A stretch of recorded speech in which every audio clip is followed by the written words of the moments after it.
नमस्कार दोस्तों। Delhi UP border पर आज ऐसी नाकेबंदी की गई थी, ऐसी घेराबंदी की गई थी, इतने पुलिस बल की तैनाती थी कि किसी भी सूरत में राहुल गांधी और प्रियंका गांधी दिल्ली से चलकर उत्तर प्रदेश में दाखिल न हो जाएं। सुबह करीब करीब 10 बजे पूर्व निर्धारित कार्यक्रम के मुताबिक राहुल गांधी, प्रियंका गांधी और कांग्रेस के कुछ नेता दिल्ली से चले। उन्होंने ऐलान पहले कर दिया था, कल देर शाम को ही, कि उन्हें आज संभल जाना है। और पुलिस ने तय कर लिया था, यूपी सरकार ने तय कर लिया था कि किसी सूरत में उन्हें यूपी में दाखिल नहीं होने देना है। नतीजा क्या हुआ कि राहुल गांधी दिल्ली यूपी सीमा, जो गाजीपुर बॉर्डर है, उस बॉर्डर तक तो पहुंचे, लेकिन उस बॉर्डर पर करीब करीब 2 घंटे तक राहुल गांधी और प्रियंका गांधी वहां पुलिस वालों से बातचीत करते रहे, कोई रास्ता निकालने की कोशिश करते रहे, कोई ऐसा प्रस्ताव जिससे राहुल गांधी अगर काफिले के साथ ना जाएं तो 5 लोगों को अनुमति दे दी जाए, 5 नहीं तो राहुल गांधी ने यहां तक कह दिया कि अकेले जाने दे दो, पुलिस वालों के साथ चला जाऊंगा। पुलिस ने तय कर लिया था ऊपरी आदेश के मुताबिक किसी भी सूरत में उन्हें यूपी में दाखिल नहीं होने देना है, उन्हें संभल नहीं पहुंचने देना है। यह तस्वीर तभी की है जब राहुल गांधी गाजीपुर बॉर्डर पहुंचे, अपनी गाड़ी में प्रियंका गांधी हैं, राहुल गांधी हैं, और ऐसी नाकेबंदी जिसकी तस्वीर भी दिखाता हूं। और उसके बाद सवाल यह कि आखिर पुलिस रोकना क्यों चाहती है? आखिर यूपी सरकार राहुल गांधी को किसी सूरत में संभल क्यों नहीं पहुंचने देना चाहती है? और जब राहुल गांधी ने यह तक कह दिया कि ठीक है, हम अकेले चले जाते हैं, आपकी गाड़ी में बैठकर चले जाते हैं, उसके बाद भी पुलिस वालों ने उन्हें आगे बढ़ने नहीं दिया, यह कहकर कि निषेधाज्ञा है। मतलब एक राहुल गांधी पुलिस वालों के साथ, यूपी पुलिस वालों के साथ अगर चले जाते संभल तो क्या ऐसा हो जाता? लेकिन यह तय किया हुआ था और हुआ यह था। यह तस्वीरें सुबह की उसी घेराबंदी की है। सैकड़ों पुलिस वाले, कई किलोमीटर, 4-5 किलोमीटर तक जाम भी लग गया, और उससे लोगों को भी परेशानी, उसमें कोई शक नहीं, जिन्हें दफ्तर जाना था, यूपी से दिल्ली जाना था या दिल्ली से यूपी जाना था। लेकिन यूपी पुलिस सामने नाकेबंदी करके एकदम खूंटा गाड़ कर बैठ गई। लेकिन इसके लिए पुलिस कसूरवार नहीं है, ये ऊपर से निर्देश था। राहुल गांधी पुलिस वालों से बातचीत करते रहे, प्रस्ताव देते रहे, पहले कि 5, फिर अकेले, और उसके बाद भी नहीं जा पाए। क्या छुपाना चाहती है यूपी पुलिस?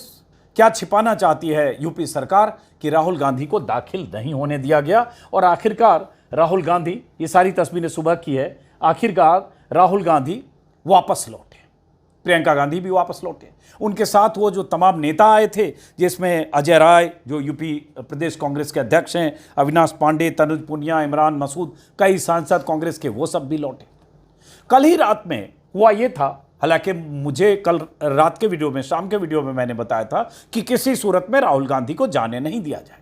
और कल ही रात में यूपी पुलिस की तरफ से, यूपी सरकार की तरफ से एक चिट्ठी भेजकर क्या कहा है राहुल गांधी, मैं ये भी आपको बताता हूं, और क्या कहा नेताओं ने वो भी बताता हूं। कल जैसे ये खबर आई थी कि राहुल गांधी, प्रियंका गांधी संभल जा सकते हैं, तभी संभल के डीएम की तरफ से एक आदेश जारी हो गया था कि किसी सूरत में उन्हें संभल ना आने दिया जाए। और यह सिर्फ डीएम की तरफ से आदेश नहीं था, बल्कि डीएम की तरफ से इस तरह की चिट्ठी एक लिखी गई जिला मजिस्ट्रेट संभल की तरफ से कि संभल में सांप्रदायिक संवेदनशीलता को ध्यान में रखते हुए उनके प्रस्तावित कार्यक्रम के दृष्टिगत नेता प्रतिपक्ष राहुल गांधी जी की गतिविधियों पर सतर्क दृष्टि रखने और जनपद संभल के लिए प्रस्थान करने पर इन्हें जनपद की सीमा में रोकने की व्यवस्था करने हेतु यह निर्देशित किया जाए। और इसमें यह चिट्ठी लिखी गई गाजियाबाद, गौतम बुद्ध नगर, बुलंदशहर, अमरोहा, मतलब कोई भी ऐसा जिला जो संभल के जाने के रास्ते में पड़े, किसी और रूट से भी ना चले जाएं, ये सारी व्यवस्था कर दी गई थी संभल के जिलाधिकारी के चिट्ठी के साथ, जो उच्च अधिकारियों को भी चिट्ठी लिखी गई। और उसके बाद वही हुआ जो पहले से तय था।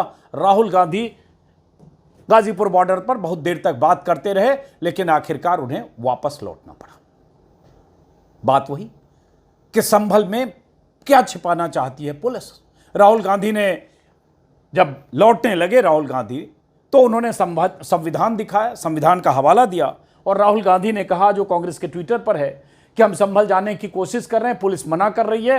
नेता प्रतिपक्ष के नाते मेरा अधिकार बनता है वहां जाने का, तब भी वहां नहीं जाने दिया जा रहा है। मैं अकेला वहां जाने को तैयार हूं, लेकिन मेरी बात नहीं मानी गई। हम सिर्फ संभल जाना चाहते हैं, वहां के लोगों से मिलना चाहते हैं, हमारा संवैधानिक अधिकार है, हमें जाने नहीं दिया जा रहा है। नया हिंदुस्तान है जिसमें संविधान को खत्म किया जा रहा है। राहुल गांधी ने वहां एक बयान दिया।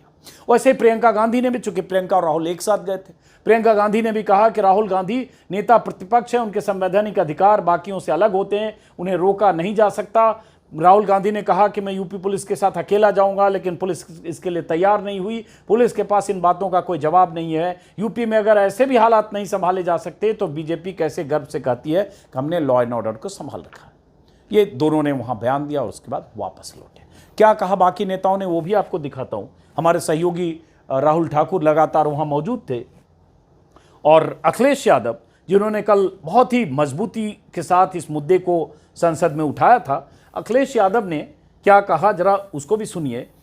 अखिलेश यादव ने संसद में कल भी इस मुद्दे को जोर शोर से उठाया था। अखिलेश यादव ने बयान दिया कि समाजवादी पार्टी के नेता के तौर पर उन्होंने कहा प्रशासन ने भाजपा के इशारे पर इस घटना को अंजाम दिया है।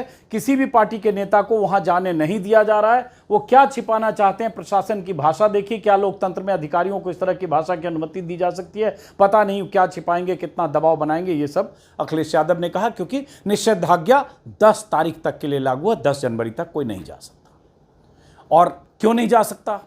क्योंकि बहुत कुछ वहां ऐसा हो रहा है जो पुलिस नहीं चाहती कि देश दुनिया के सामने आए और कांग्रेस या कोई विपक्ष के नेता जाएं। इसके पहले भी 2 दिन पहले जब कांग्रेस के नेता जाने की कोशिश कर रहे थे, या ऐलान किया लखनऊ से, उन्हें रोका गया। समाजवादी पार्टी के नेताओं को 3 दिन पहले हाउस अरेस्ट कर लिया गया। मतलब एकदम किसी भी सूरत में कहीं से ना जा पाए। और इस बीच परसों भी मैंने एक वीडियो दिखाया था न्यूज़ लॉन्ड्री के हवाले से, जो वहाँ के पीड़ित हैं उनके बयान, जिसमें वो कह रहे हैं कि कैसे उन्हें डराया धमकाया जा रहा है और उन्हें गलत बयानी करने के लिए, गलत तहरीर देने के लिए उन पर दबाव बनाया जा रहा है। उन्हें कहा जा रहा है 10-10 लोगों के नाम बताओ। ये दोनों लड़के जिनका मैंने पिछले वीडियो में जिक्र किया था, अजीम और हसन, और इन दोनों को गिरफ्तार करके अब जेल भेज दिया गया। तब ये इनका इंटरव्यू न्यूज़ लॉन्ड्री के हवाले से किया था अवधेश कुमार ने, जिसमें उन्होंने कहा था कि पुलिस उन्हें कह रही है गलत तहरीर दो। ये कहो कि जब वहाँ तुम गए, वहाँ फायरिंग हो रही थी, पत्थरबाजी हो रही थी और तुम्हें कहीं से पत्थर लगा या दूसरी तरफ से कुछ लगा, पुलिस का कोई कसूर नहीं। ये भी मैनेज करने की पुलिस कोशिश कर रही थी, इन दोनों ने अपने बयान में कहा। और इनके परिवार के लोगों ने भी कहा कि पुलिस दबाव बना रही है, दूसरे लोगों का नाम दें। बहरहाल राहुल गांधी तो लौट गए, लेकिन तमाम सवाल कि राहुल गांधी वहाँ जाते, अगर पुलिस उन्हें काफिले के साथ नहीं जाने देना चाहती थी तो राहुल गांधी अकेले जा सकते थे। और नेता प्रतिपक्ष के तौर पर अगर वहाँ बहुत पीड़ित हैं, जिनके आरोप हैं, 10 तरह की कहानियां आ रही है कि कैसे पुलिस ने फायरिंग की, उसके बाद पुलिस कह रही है कि उसकी गोली से कोई मरा नहीं, तो ये कौन बताएगा? और अगर नेता प्रतिपक्ष के तौर पर जो चुने हुए जनप्रतिनिधि हैं, उनका हक है जानने का और जाने का, चाहे पूर्व मुख्यमंत्री हो चाहे और लोग। लेकिन पुलिस ने, सरकार ने तय किया है कोई जाएगा नहीं। तो वहाँ जो बहुत सारे नेता पहुँचे थे गाजीपुर बॉर्डर पर, जिन्हें लौटना पड़ा, उन्होंने हमारे संवाददाता राहुल ठाकुर से बात की। क्या कहा जरा वो भी सुनिए।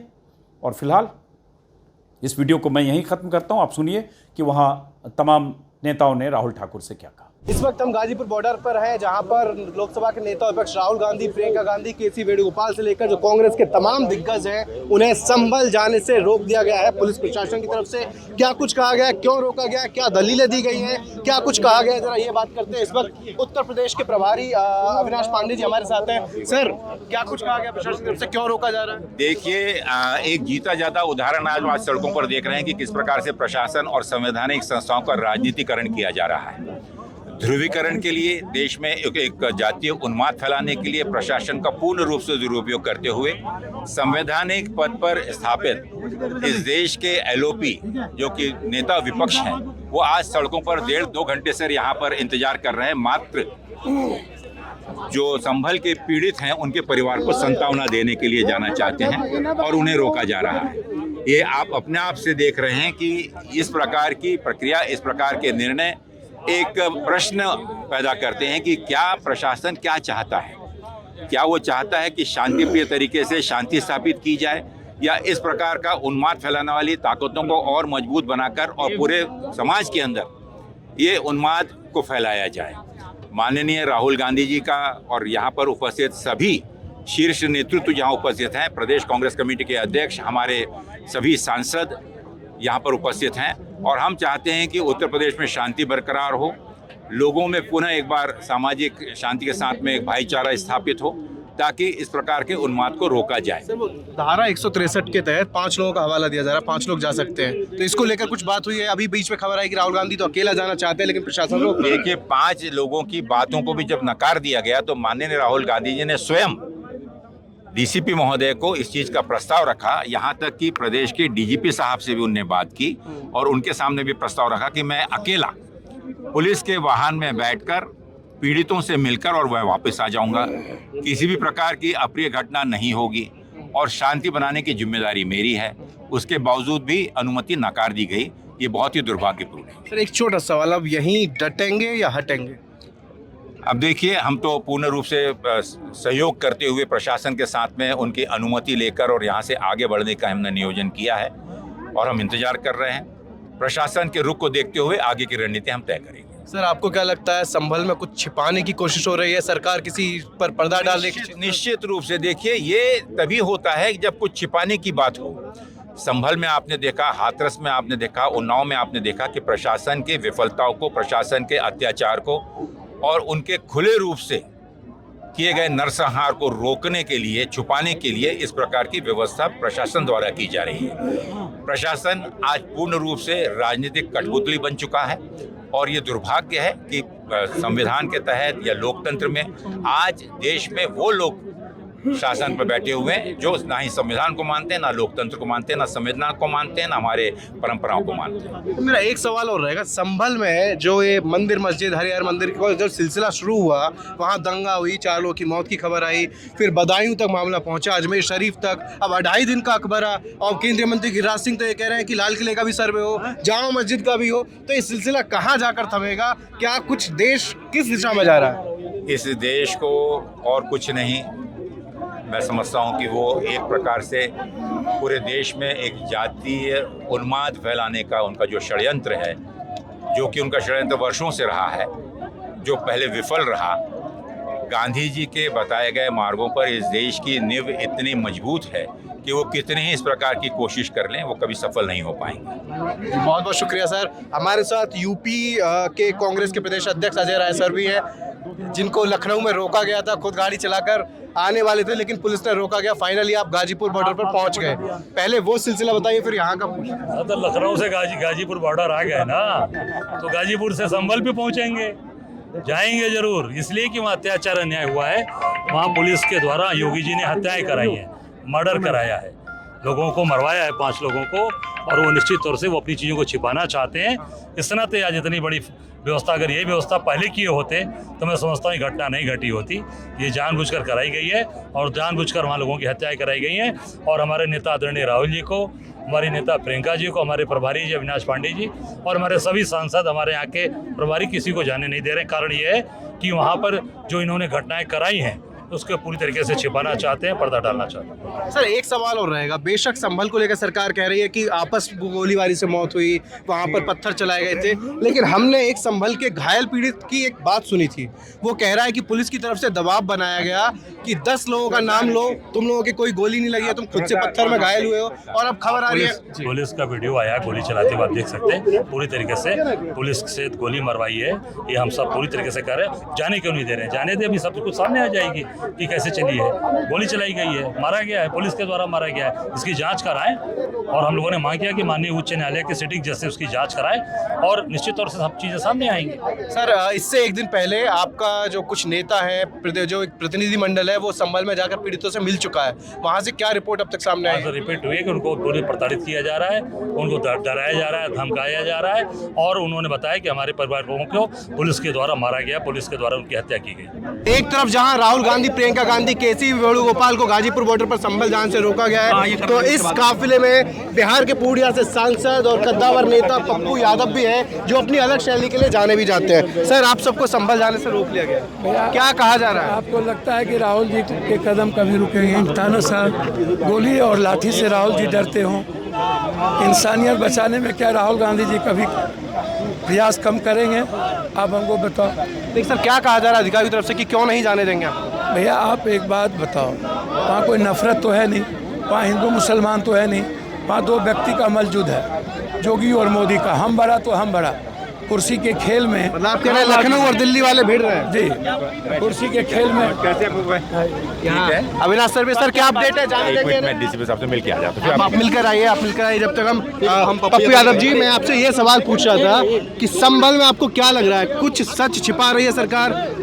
सर पूरा सच ही छुपा रही है, पूरा सच ही छुपा रही है। आप इसको समझिए, वहाँ झूठ की के ताकत पे ही तो वहाँ गोली चली है।